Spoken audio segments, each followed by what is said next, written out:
Beiratetik begiratu dut berriz ere. Maletak gurdintxoetan datoz. Gero, arranpa mekaniko batzuekin hegazkin barrura sartzen dituzte.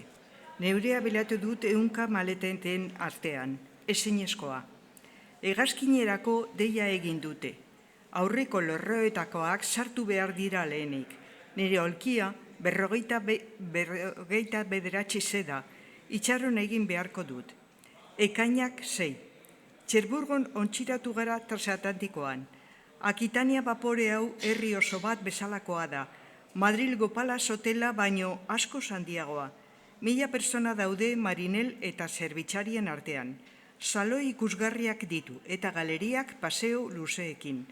Horren luzeak dira nekatu egiten zarela batetik bestera korrikan ibiltzen. Askotan jotzen dute musika edo orkestra.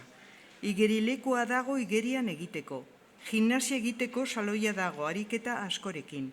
Eta batelen solairuan jolas asko egiten dituzte. Errazak eta divertigarriak dira. Itzultzen garenean, ondarroan egin behar ditugu.